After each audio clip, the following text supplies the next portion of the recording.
Dobrý den, vážení diváci, vítám vás u dalšího dílu rozhovoru ze šatny a dnešním hostem je kapitán A mužstva a také trenér U19 Josef Oburka.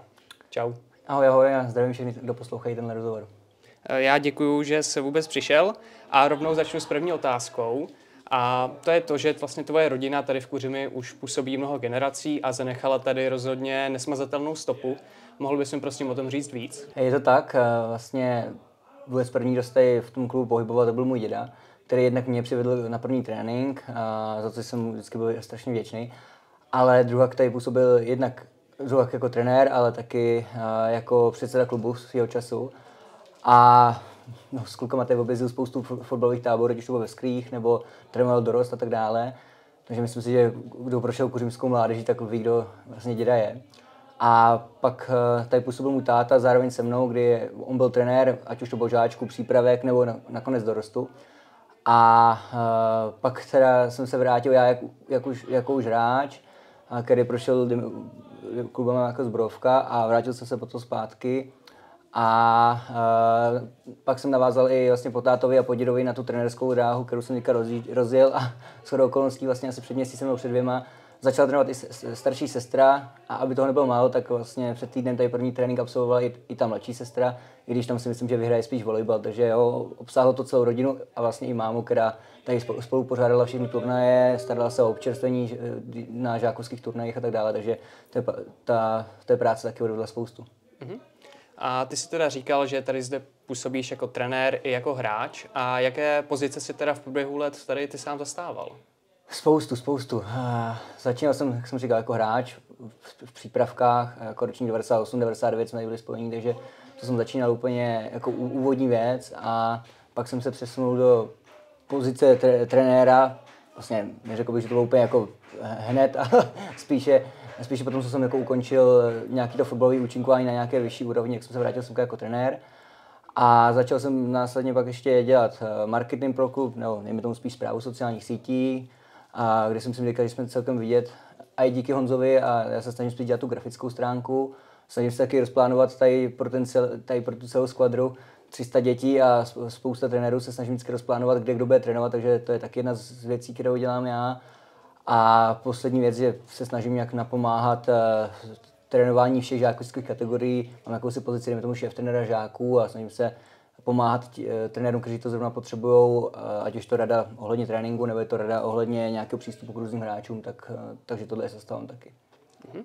A ty jsi i říkal, že jsi hrál v mládeži za Zbrojovku.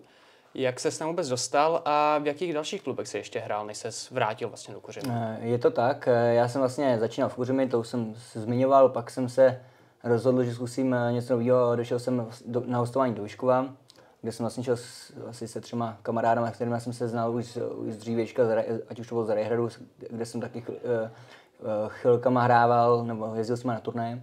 Takže jsme se rozhodli společně, že zkusíme nějakou novou výzvu, nějaký nový tým, nějakou novou soutěž, takže jsme se přesunuli do Vyškova asi na rok.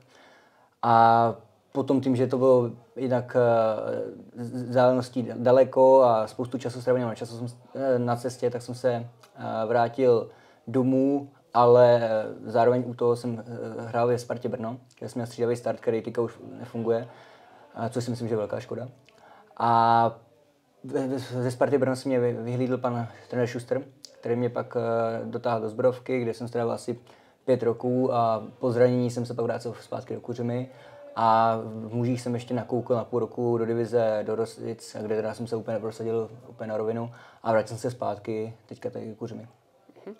V současné době ale nehráváš kvůli zranění a za jak dlouhou dobu očekáváš, že budeš schopen opět vyběhnout na trávník? Je to pravda, ale je to strašně složitý odhadnout, protože já jsem měl příslib, že už třeba v únoru bych mohl být OK a sám jsem si myslel, že celkem na dobré cestě a upřímně jako bolesti, které jsem měl, tak už mě dost velké míry odešly, už ta akutní fáze, ve které jsem byl, mluvíme tady o bolesti zad, mám problém s vyřídlopotinkou a teďka právě řeším to, jak se to vyvíje dál, protože jsem byl na kontrole, nezlepšilo se to bohužel, takže vlastně jsme jako pořád ve dní 0 a teďka řešíme, jestli to budeme řešit operativně nebo případně ještě nějakou konzervativní léčbou.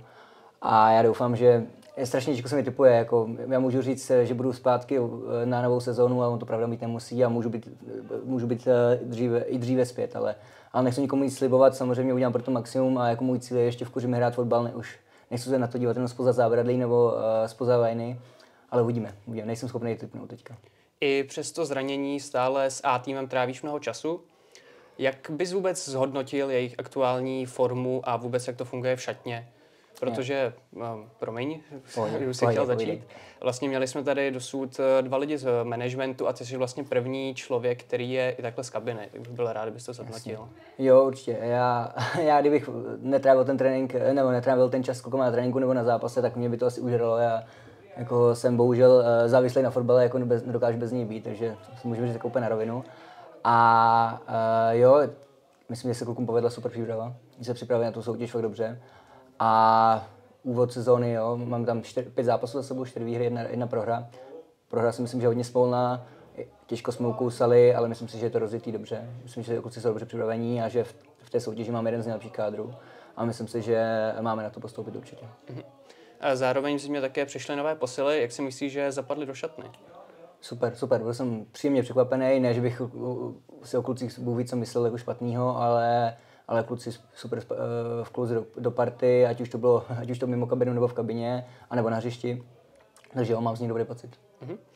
Také teda muži na jaře zatím všechny zápasy, kromě toho smolného na Dostě Bystrec vyhráli, takže očekává, že ten cíl a to postoupit do divize teda se naplní? Jo, určitě. Jako doufám v tom a myslím si, že na to máme. Jako 3 roky se za tím ženeme, v tom prvním roce to nebyl úplně primární cíl, teďka 2 roky po sobě jsme si to deklarovali v kabině, že prostě chceme postoupit, že chceme tu divizi tady do Kuřimi po letech zase dotáhnout a když vidím ten tým, jak drží zajedno, chodí trénovat i 4krát týdně, tak jako věřím v to, že už by to vůči nám bylo trošku nespravedlivé, kdyby se nám to nepovedlo. A s tím se pojí i moje další otázka, a to je to, kam bys to vůbec chtěl tady v Kuřimi v hráčské kariéře dotáhnout? Jo, tak já jsem asi měl vždycky ambice hrát ligu, že hrát v Premier League, já jsem byl taky fanoušek Chelsea, takže jsem se vždycky chtěl zahrát v Anglii. Ale tak jsme realisti, takže víme, jako na co máme. Chtěl jsem si zahrát určitě to největší, co šlo v Česku, když už jsem zjistil, že to asi nebude to zahraničí. Ale v současné době jako můj cíl je uzdravit se a zahrát si divizi v Kuřimi. A když bude zdravý sloužit a my třeba se nám povede 3. liga, protože to není nereálný, řekněme si na rovinu, většina týmů, co prostoupí z krajského přeboru, pak hrajou vršek divize. Takže ta šance tam je, tak kdyby se ta 3. liga povedla, byl by to sen, ale jako víš, už nemyslím určitě, hlavně vím, že to moje zdraví teďka je úplně na prvním místě a bude rozhodovat o tom, co já si sám ještě zahraju a jestli vůbec. A máš nějaký další fotbalový sen, který klidně nemusí být navázaný přímo na Kuřim? Jo, tak říkám, já jsem měl ty sny hlavně, když jsem byl mladý, teďka spíš tak jak nějak zjišťuju, v čem jsou dobrý i mimo to prostředí přímo na tom hřišti. Takže spíš teďka sám si jako uvědomuji, co můžu vůbec dělat a co můžu jakoby tomu klubu nabídnout a myslím si, že ty sny se mi teďka jako tak nějak rodí v hlavě i ve spojení s tím zraněním, takže myslím si, že si budu teďka stanovat podle toho, jak bude dopadnout ty moje záda, takže tak. A třeba směřujete i někam do nějaké trenérské kariéry?